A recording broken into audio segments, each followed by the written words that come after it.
Bruno, de saída, nós estamos vendo uma bolsa brasileira que dá sinais de cansaço. Temos o Ibovespa agora em 190.450 pontos. Nos últimos 8 pregões, 7 candles de baixa. Não se trata de uma correção estrutural e estamos muito longe do que foi aquele final de 2024, em que era uma venda estrutural e absolutamente expressiva. Longe disso. É até prova em contrário uma acomodação apenas.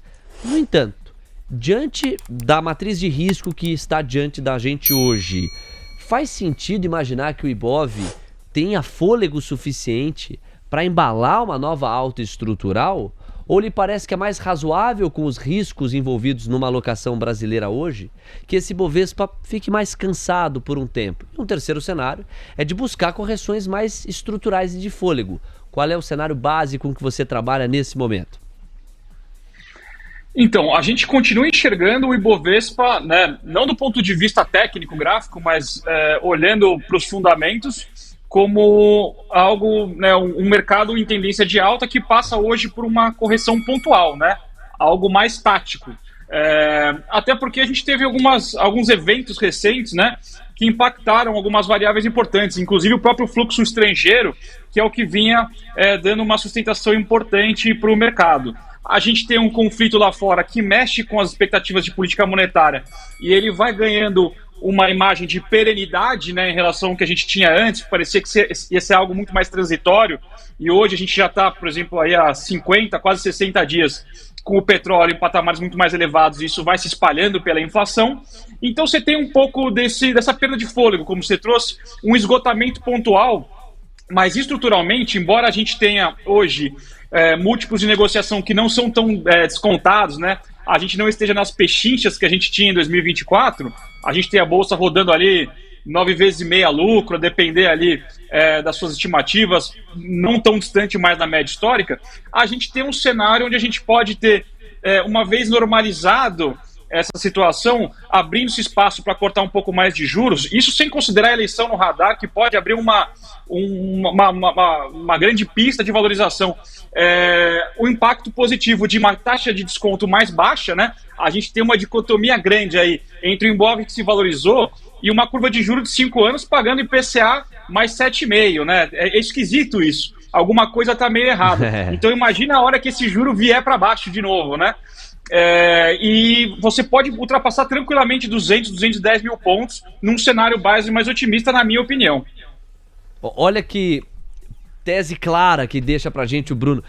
De um lado, ele entende que estamos diante de uma correção pontual porque a maior parte dos fundamentos que trouxeram o Ibovespa para este patamar dos quase 200 mil pontos a priori se mantém. Então estamos vendo uma conjuntura de ajuste pontual. Essa é a primeira grande tese. E depois, você aponta, Bruno, que eu posso classificar como uma contradição, porque a curva de juros ainda está bastante esticada, o juro real ainda está bastante pesado, e a despeito disso, a bolsa saiu dos 120 mil para os quase 200 mil pontos. Aí a sua provocação é ótima, né? Quer dizer, supondo um fechamento do juro real, então nós teríamos a descompressão de muita coisa, de muita empresa, de muito ativo financeiro na bolsa. Aí vem 2 comentários. O primeiro uma coisa é o fluxo gringo, outra coisa é o fluxo local. O fluxo local certamente dá um peso maior para esse juro real do que o fluxo internacional. Por outro lado, e essa me parece a pergunta dos bilhões, quando esse juro real fechar, seja a partir do desfecho da eleição, seja em um outro contexto um pouco mais longevo, não importa. E o fluxo local se sentir estimulado, para não dizer empurrado, para partir para essa bolsa, será que o gringo não realiza o lucro, coloca no bolso e deixa isso na mão do fluxo local?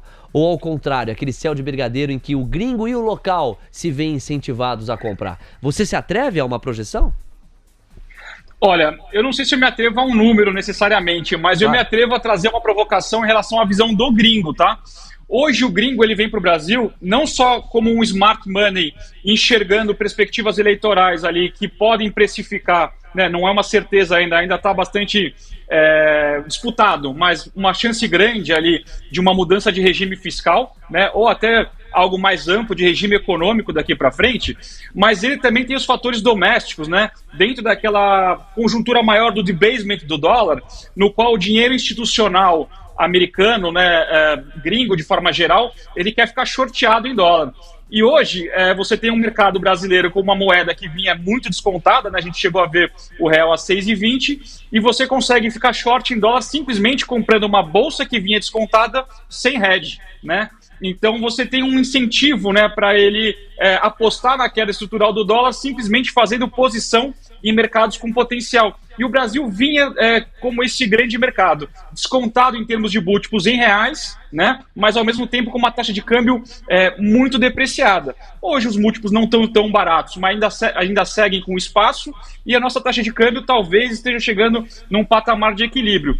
Uma vez que a gente tem uma taxa de desconto muito menor, né, a gente não tem por que não negociar múltiplos maiores até do que a média histórica, né? Essa coisa de ter que ficar sempre na média histórica não é necessariamente uma realidade, e a gente tem um impacto importante no resultado das empresas, né?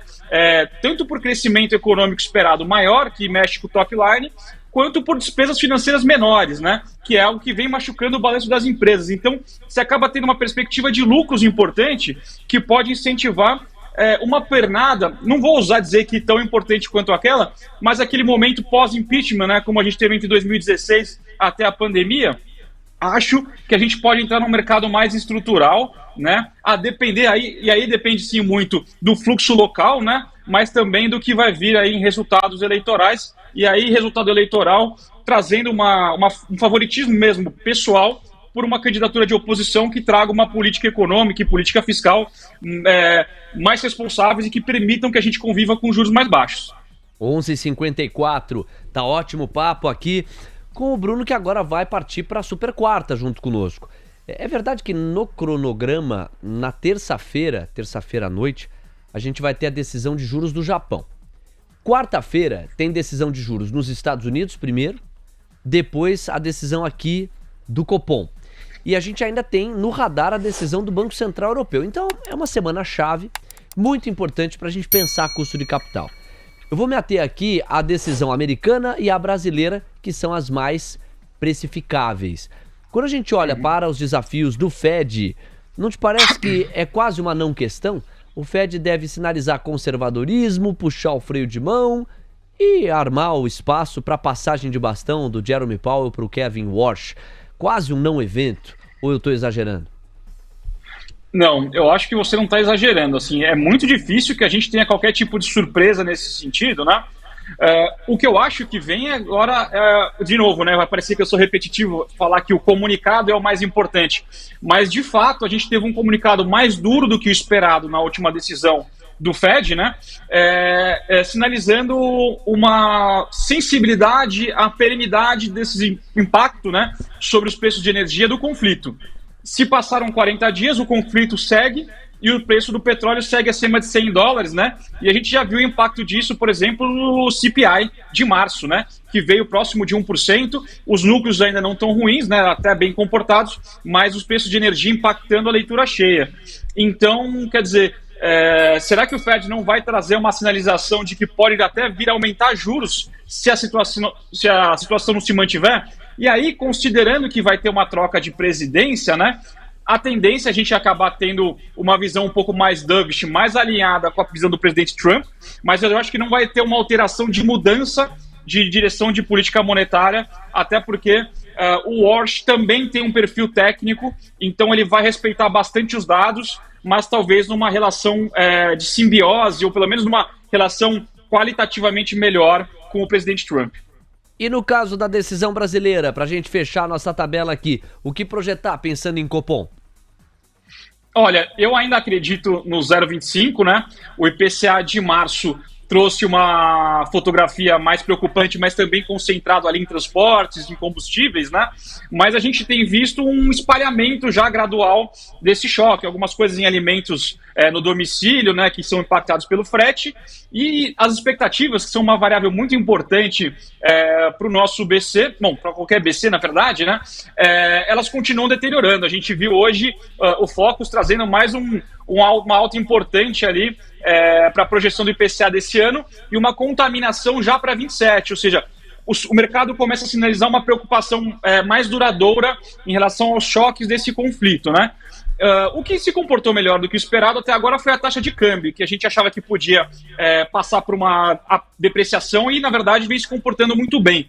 Então, com essa matriz de risco, eu acho que ainda tem esse espaço para o corte de 25 pontos base, até porque a gente está com uma taxa muito contracionista, né? E a taxa de câmbio ajuda a dar um pouco esse respiro aí nos transacionáveis, mas um comunicado ainda muito cauteloso, então a gente começa a ter esse cenário de juros bastante altos, pelo menos ao longo de todo o ano, e vai se reduzindo o espaço para os cortes esse ano. Então, 0,25 com um comunicado aí mais hawkish do que o último, né? Que no fim até foi um pouco dovish ali dentro das incertezas que se desenhavam, e as incertezas, algumas delas começaram a se mostrar um pouco mais certezas, né?